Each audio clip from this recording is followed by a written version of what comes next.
Hello everyone, मैं पूजा Lucent coaching classes में आपका स्वागत करती हूँ।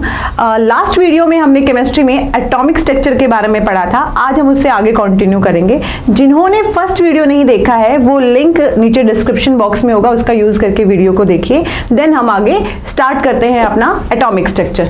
तो देखिए एटॉमिक स्ट्रक्चर हमने लास्ट लेक्चर में पढ़ा था। नील बोहर ने हमें बताया था कि आपका जो इलेक्ट्रॉन है, आपका जो बेसिकली एटम के बाहर बाहर इलेक्ट्रॉन मूव करते हैं वो एक सर्कुलर ऑर्बिट में मूव करते हैं। देन उसके बाद कंटिन्यू करते हैं, हमें एटॉमिक स्ट्रक्चर के बारे में अब बताया समरफील्ड ने 1919 में 1919 में समरफील्ड ने हमें क्या एक्सप्लेन किया कि जो इलेक्ट्रॉन है वो ऑर्बिट में जब मूव करते हैं वो सर्कुलर के साथ साथ इलिप्टिकल में भी मूव करते हैं। मतलब सर्कुलर मोशन तो होता ही है इलेक्ट्रॉन का, उसके साथ साथ कौन सा मोशन हो जाता है हमारे पास, इलिप्टिकल मोशन भी होता है। ठीक है, जैसे किस प्रकार, देखिए कुछ इस तरीके से आपको दिख रहा होगा कि बीच में हमारे पास न्यूक्लियस है और जो इलेक्ट्रॉन्स है वो आपके सर्कुलर मोशन में मूव कर रहे हैं, बट आपको ऑर्बिट दिख रही है जिसमें आपका इलिप्टिकल शेप आपको दिखाई दे रही है। ठीक है, तो ये हमें किसने बताया, समरफील्ड ने हमें ये चीज बताई। ठीक है, समरफील्ड ने इसके अलावा हमें क्या एक्सप्लेन किया, समरफील्ड ने हमें ये बताया कि जो एटम का स्ट्रक्चर है उसमें जो हमारे पास ऑर्बिट है, उन ऑर्बिट से पहले हमें पता होना चाहिए कि एटम के स्ट्रक्चर में शेल होती हैं, सब सेल होती हैं, फिर ऑर्बिट आता है और उन ऑर्बिट में इलेक्ट्रॉन्स होता है। तो देखिए हमें क्या बताया समरफील्ड ने कि सबसे पहले हमारे पास क्या होता है, एटम के अंदर शेल होती हैं, उन शेल में भी सब सेल होते हैं, उपकक्षा होती हैं, उपकक्षा के अंदर हमारे पास फिर ऑर्बिट होते हैं और ऑर्बिट के अंदर इलेक्ट्रॉन रिवॉल्व करते हैं। ठीक है, अब बात आती है कि शेल हमारे पास कितने होते हैं। जो शेल हैं वो 4 होते हैं, KLMN। देखिए ये स्ट्रक्चर आपके पास, ये हमारे पास K शेल है, ये L, ये M, और ऐसे ही हम एक शेल और यहाँ पे बना के क्या दिखा सकते हैं, N शेल को रिप्रेजेंट करते हैं। कुछ इस तरीके से आपकी शेल होती हैं। ठीक है, देन शेल के बाद आती है सब सेल। इन शेल के अंदर सब सेल होते हैं और सब सेल भी हमारे पास कितनी होती हैं, 4 ही होती हैं, SPDF। ठीक है, तो ये शेल में सब सेल। और अब सब शेल के बाद क्या आते हैं, ऑर्बिट्स आते हैं। ठीक है, उन ऑर्बिट्स में आपके इलेक्ट्रॉन रिवॉल्व करते हैं। तो देखिए कि किस शेल में, किस सब शेल में कितने ऑर्बिट है और उन ऑर्बिट में कैसे इलेक्ट्रॉन मूव करते हैं। हमारे पास S सब सेल है, इस सब सेल के अंदर एक ऑर्बिट होता है, मतलब एक ऑर्बिट होगा हमारे पास। ठीक है, P सब शेल है, P सब शेल में 3 ऑर्बिट्स होते हैं, D सब शेल में 5 ऑर्बिट होते हैं और F हमारे पास जो सब शेल है उसमें 7 ऑर्बिट प्रेजेंट होते हैं। ठीक है, सबसे पहली बात की S में 1, P में 3, D में 5 एंड F में 5 ऑर्बिट्स होते हैं। अब बात आती है कि इन ऑर्बिट्स में इलेक्ट्रॉन कितने कितने मूव करेंगे या कितने कितने प्रेजेंट होंगे। तो आपको एक बात याद रखनी है क्या, कि एक ऑर्बिट में 2 इलेक्ट्रॉन्स होते हैं। ठीक है, एक ऑर्बिट में कितने इलेक्ट्रॉन प्रेजेंट होते हैं, 2 इलेक्ट्रॉन प्रेजेंट होते हैं। तो आप बता सकते हैं कि ये एक ऑर्बिट है तो इसके अंदर कितने इलेक्ट्रॉन्स मूव करेंगे, 2 इलेक्ट्रॉन्स मूव करेंगे। ये 3 ऑर्बिट है तो 3 ऑर्बिट में कितने इलेक्ट्रॉन्स मूव करेंगे, 6 इलेक्ट्रॉन्स मूव करेंगे। ठीक है, ये 5 है हमारे पास, 5 ऑर्बिट है, 5 ऑर्बिट में कितने इलेक्ट्रॉन्स होंगे, एक में 2 है तो 5 में 10 इलेक्ट्रॉन्स मूव करेंगे।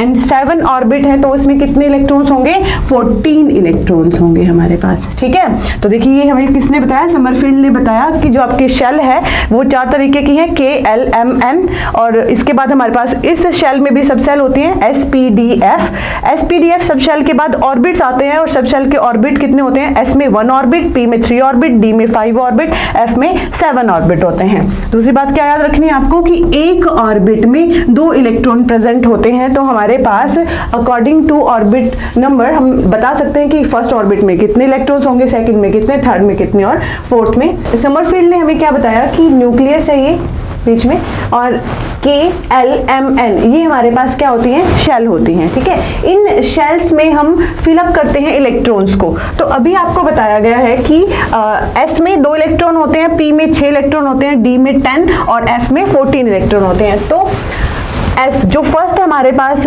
शेल है K, वो उसमें हमारे पास S ऑर्बिट मतलब S ऑर्बिट प्रेजेंट होती है। ठीक है, L में हमारे पास S और P दोनों ऑर्बिट्स होती हैं।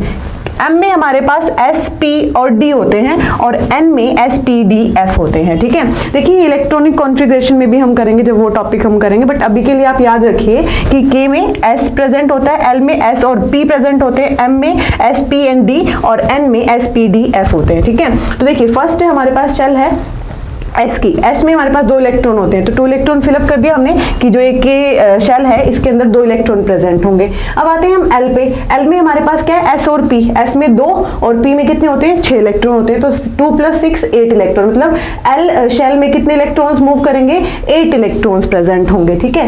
नेक्स्ट हमारे पास है M।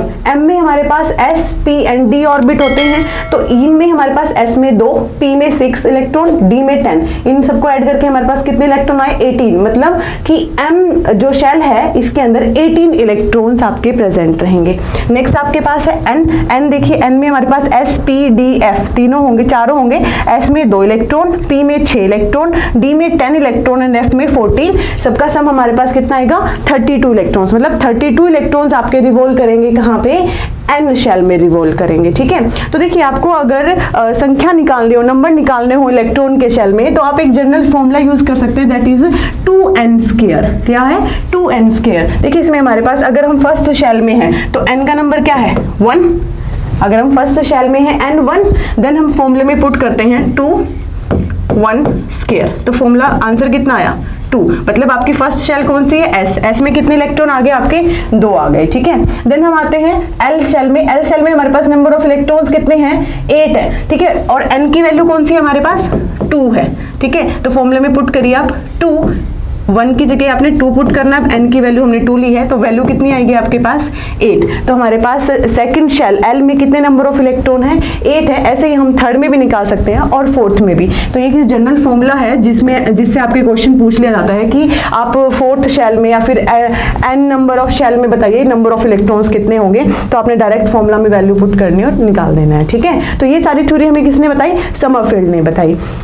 तो चलिए आगे देखते हैं कि SPD का स्ट्रक्चर कैसे होते हैं, उनकी शेप कैसे बनती है, ठीक है।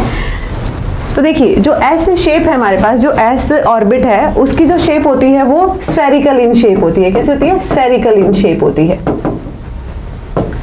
जो P शेप है हमारे पास वो डंबल टाइप की होती है हमारे पास, जैसे डंबल होते हैं उस शेप की हमारे पास P का स्ट्रक्चर होता है, ठीक है। D शेप है वो डबल डंबल हमारे पास होती है, डबल डंबल।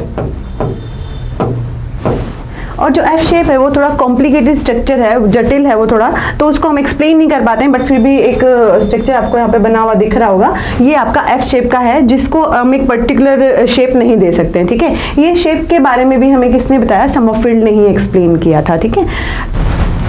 आई होप आज का वीडियो आपको अच्छा लगा होगा। अगर कोई डाउट हो तो आप कमेंट सेक्शन में ज़रूर बताएं। वीडियो को जितना उसके लाइक एंड शेयर करें। Thank you so much, have a nice day.